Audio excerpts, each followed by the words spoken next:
Yeah, as it's the first time we're speaking, I'd love to, if you could sort of take me right back to kind of when the performer in you first emerged and how that manifested.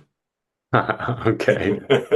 I I'm an only child of a single parent, a Korean immigrant mother, and she had heard this story about a pastor who was speaking in front of a larger congregation than he was used to, and he got stage fright.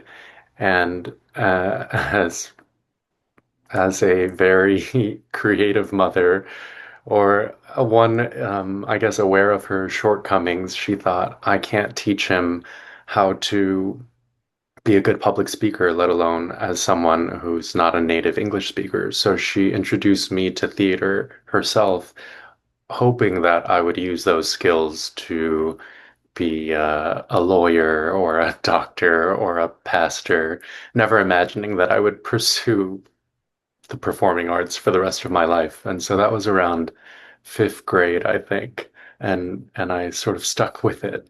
And here I am today, decades later. So, and she got you into like theatre more directly, or was it more the public Mhm. speaking This side to start with, or yeah. this Korean church that I grew up in had this intrepid director who would write and produce and direct his own shows for Easter and Christmas. And so I had seen one of those, and she asked if I wanted to be a part of it. And she introduced me to the director, and I think he had me read something to audition for him, and that was that. I did several shows there, and then I started taking theater classes in junior high, and I think in high school I tried the sports route first, and I was much smaller than everyone around me, and I was younger than everyone, and would go through puberty later. So um, she thought again I should pull out of sports and focus on my education, and I swapped out sports for choir and theater. And then my after schools were just as busy, just in a very different part of the high school. And when did you start to think that acting might be a career opportunity, a career choice? I declared it as a major when I was applying to colleges, to universities, and so I knew that I wanted to pursue it then. I was at a very academic school with a lot of AP, IB students who went to Ivy Leagues, and I think I wanted to set myself apart from them, partially because I couldn't compete with them neither in sports or in academics, and so I found myself carving out space in an artistic way, knowing that at that time, at least, children of immigrant parents or a lot of the Asian Americans around me were not pursuing the arts. And so it felt like an act of rebellion to my peers and also maybe to the cultural expectation.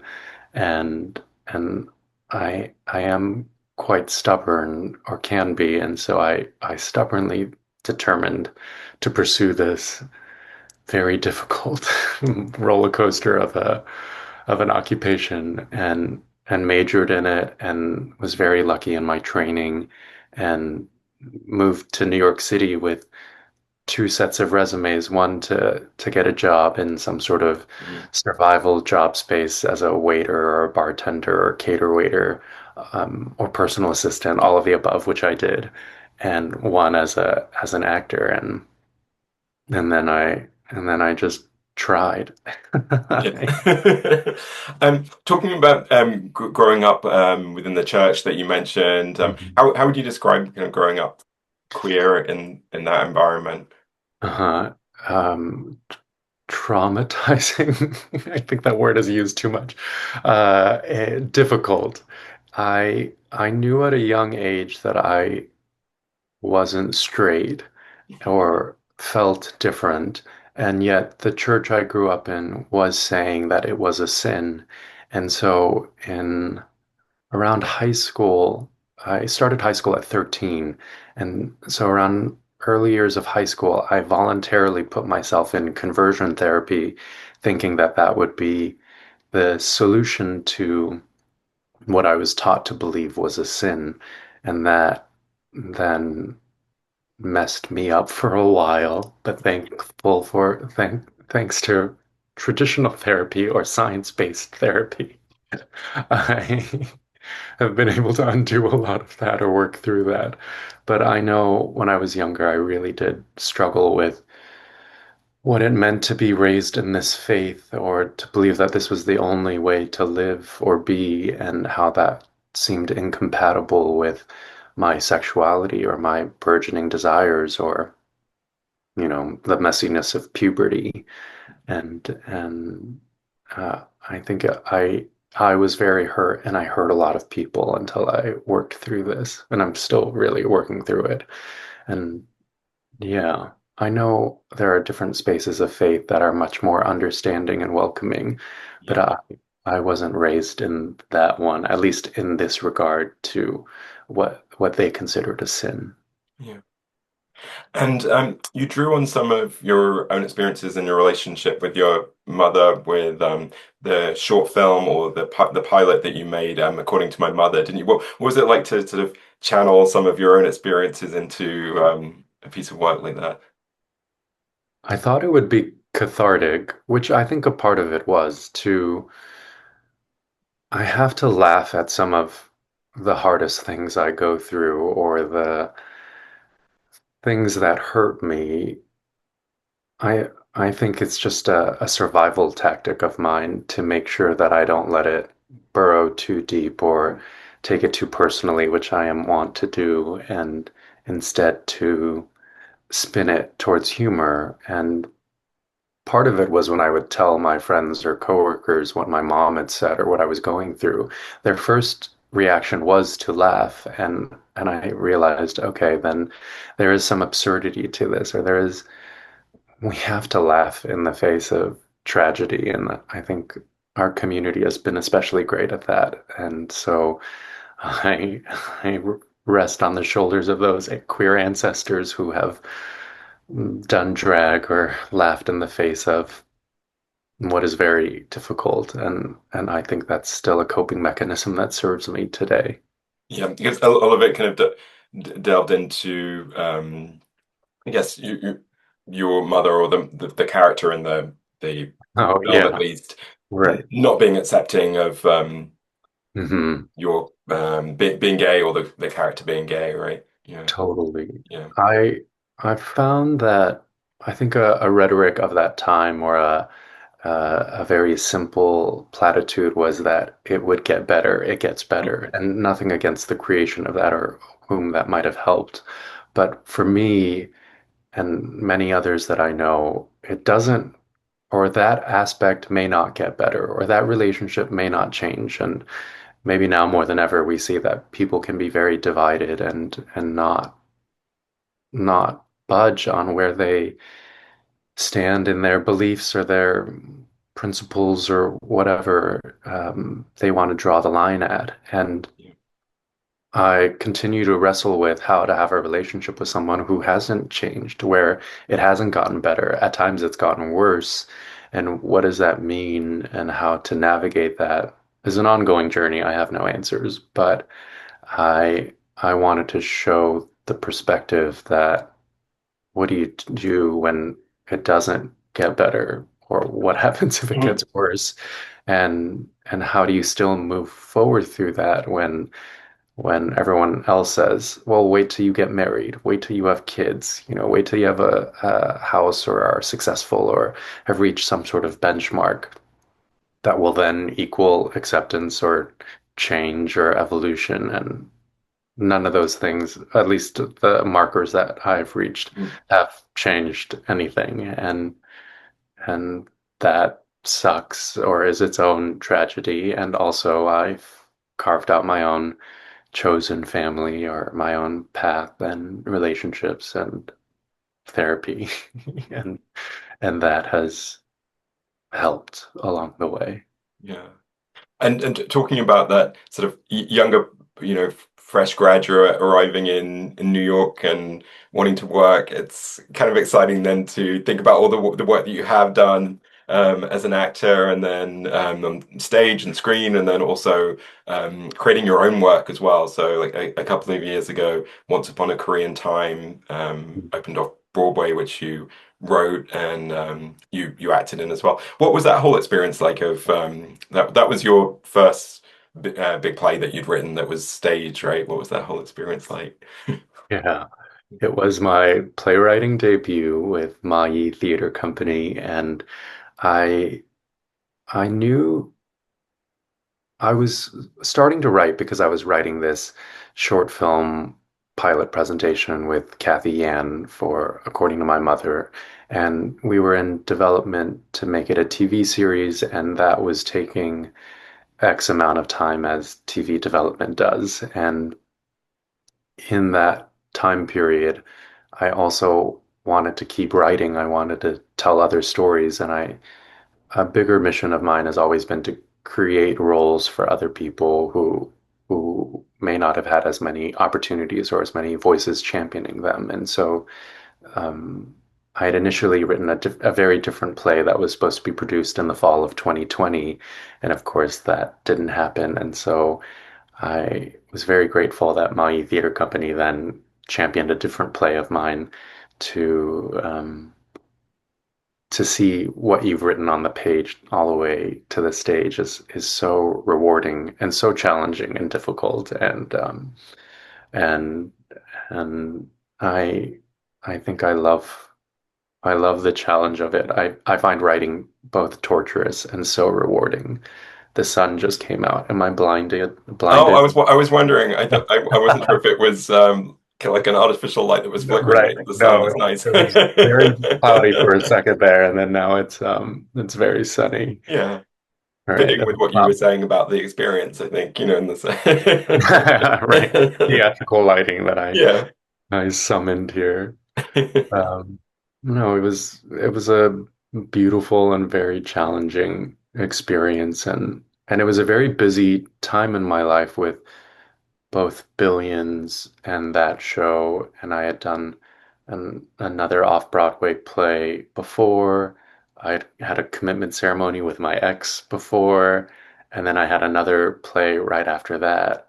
And so 2022 was a very busy year, um, and artistically very fulfilling, and then personal life a mess.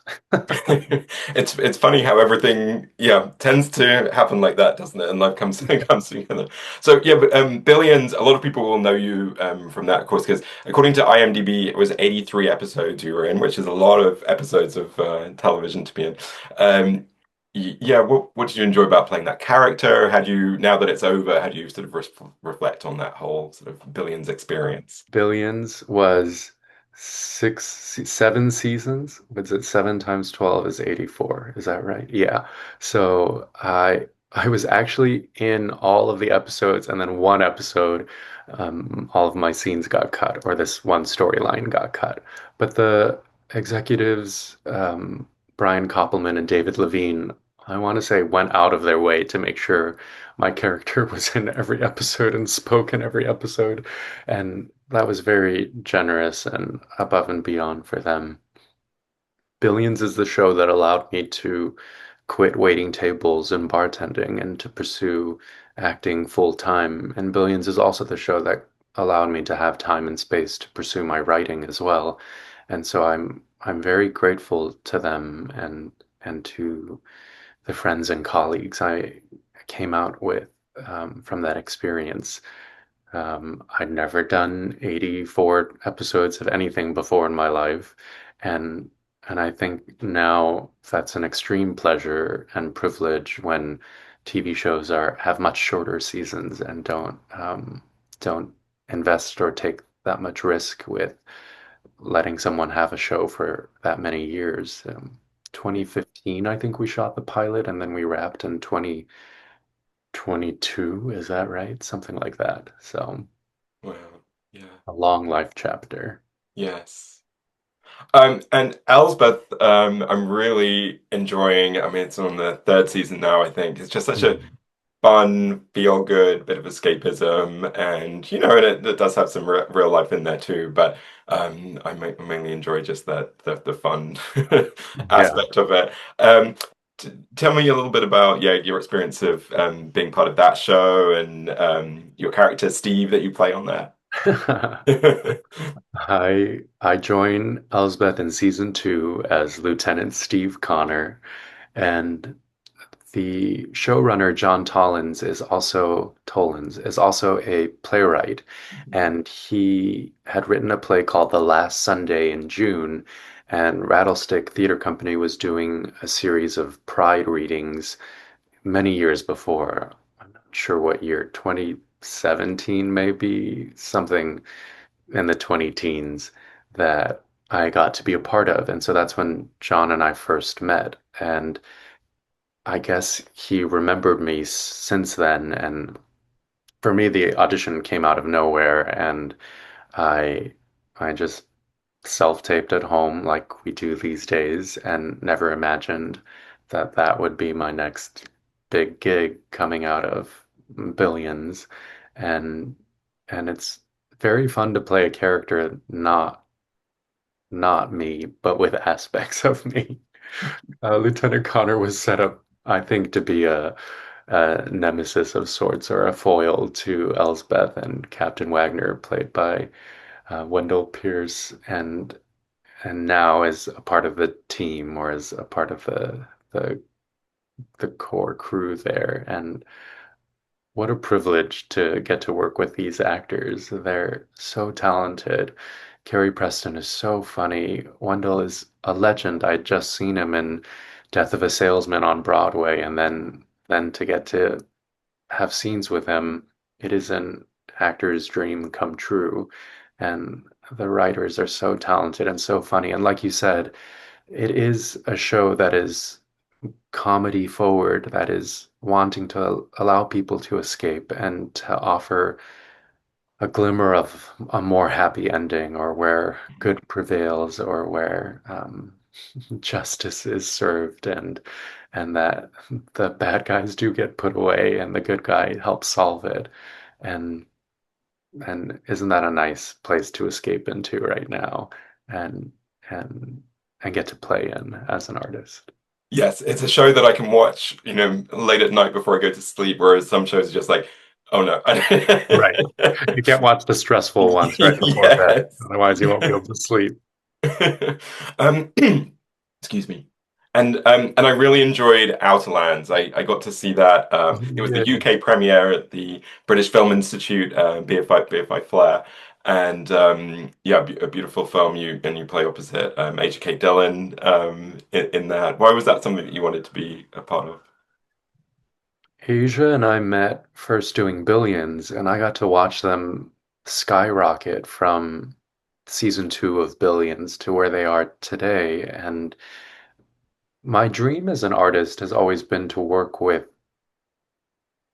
people multiple times in different projects, the way Wes Anderson does or Ryan Murphy does, and to have that opportunity to tackle a different project in a different world and a different story. And so for Asia and I to get to do that with Outerlands was a real gift. And I'd always loved San Francisco, and I got to spend almost a month there, and to both Asia had played a non-binary queer character on Billions, but Ben Kim on Billions was actually never fully given a storyline with sexuality, and so it was always a question mark, which I guess in hindsight is nice that I get straight cis Asian American guys saying how much they felt reflected in the character or how much they enjoyed seeing themselves. And I also meet queer Asian Americans in finance or government saying that they got to see themselves reflected. And so then I that's how lovely that the audience gets to interpret what they want from that or what's there. But in Outerlands, I got to play a queer character opposite Asia, and that felt really liberating and freeing and lovely to get to show those sides of myself, or to play those facets that I didn't get to play with or don't always get to play with. And so I really enjoyed that. And what a beautiful film to see go from this little indie darling to now distribution.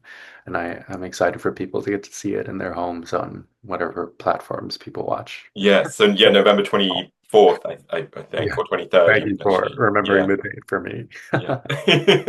Yeah, I mean, how meaningful is it for you to be part of queer projects and to play queer characters? If there's anything else you want to add on that, what you said was just beautiful anyway, but I think for me personally, because of my background with religion and conversion therapy, I had actively worked on not presenting queer at a certain point in my young life. I wanted to be straight or pass as straight, and that was very detrimental for my mental health or for my ability to move through the world as myself if I was always policing myself or thinking about how others perceived me. And then to be in a job where you are constantly perceived was this weird double whammy. And I found for myself that I became much freer as an actor once I came out and once I accepted who I was. And and that applies to the roles I play, whether they're straight or gay or queer, that getting to offer or play those different pockets, those well springs one may have. It's very nice to get to play a queer character and think, all right, I don't have to worry about these things or be concerned about these things. I get to think about these aspects of myself and dig through or discover colors there. And I I I think Outerlands was one of the first times I had gotten to play a queer character on film in a while, or it had just been a minute. And so to then get to express those aspects felt very a nice change. And I'm a sucker for wanting variety and wanting to play different things and wear different hats and costumes. So that was a real delight. yeah, yeah, I really enjoyed your scenes in the film, and you mentioned the audience reaction that you had from Billions, of people saying that they saw themselves seen in the character. I wanted, like, if you can remember the first time where perhaps you had that experience yourself of watching something on screen or theater or however you might have encountered it, where you did sort of see yourself reflected or seen in some ways by something you were watching. I want to say one of the first times I saw an Asian American on screen was probably BD Wong in Jurassic Park. And I've since become friends with BD and, learned later that he was also queer. And so that was so huge for me, but I didn't know that at the time. And so what I had to do, which was its own gift to have it as a vehicle to see myself, but was also a bit of labor to then suspend disbelief because I wasn't seeing Asian American or queer people of color as much. Was my first exposure was Will and Grace, and so to see Will and Jack and queer stories and in a comedic lens on primetime TV really helped feel like, all right, there is life out there for me. There is a way out there, and maybe colored why I moved to New York City as well, or influenced that decision.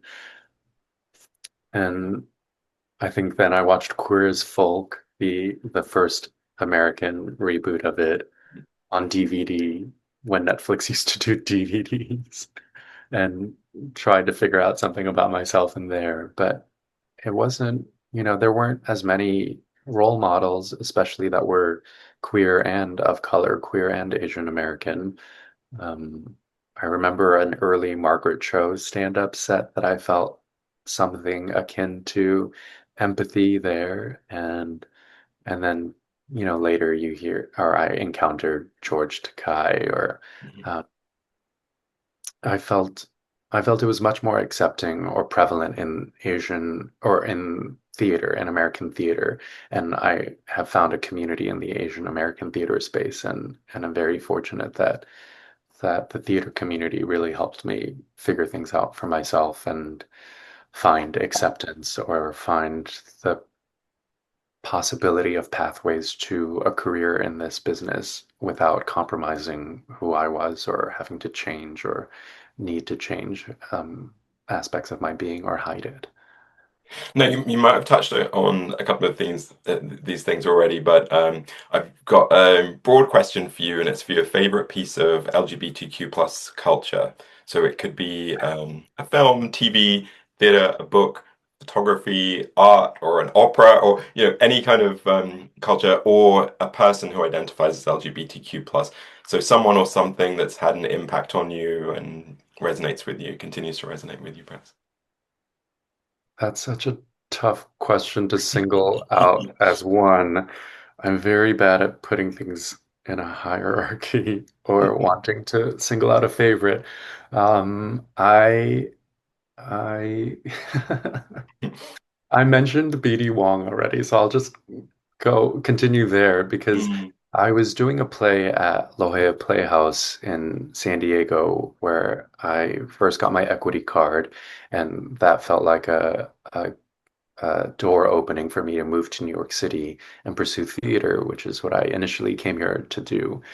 And BD was doing a solo show there, also at La Jolla Playhouse, and I had asked if I could buy him coffee when I moved to the city, and if he could give me any advice as a young Asian American queer actor moving to the city. And BD actually did much more, and he used to have these Saturday night dinners, and he'd have his friends over. He had his son at home at the time. I think his son's in college now or graduated, and so instead of going out, he would always cook a big feast and have friends or family there. And he invited me into that space, and he and these friends gave me my first winter coats, hand-me-down clothes that helped me survive my first winters. He was literally feeding me and sending me home with leftovers so that I wasn't as starving an artist when I first came here. I was waiting tables in Union Square at a now closed restaurant called Republic, and he lived, I think, just south of the Public Theater on 4th Street or somewhere around there. So I would wait tables and then go over, and he would feed me and clothe me, and that was just so above and beyond what I expected when I thought I would get coffee with this person and he would give me some advice, and I hope to try to continue to pay that forward whenever I can, because that was such a huge act of generosity that helped me settle into the city and meet friends that I still have today and find community that I still have today, um, all because of La Jolla Playhouse and the chance encounter of working at the same theater and this very generous, kind human being and artist. Well, Daniel K. Isaac, thanks so much. Of course. Thanks for having me.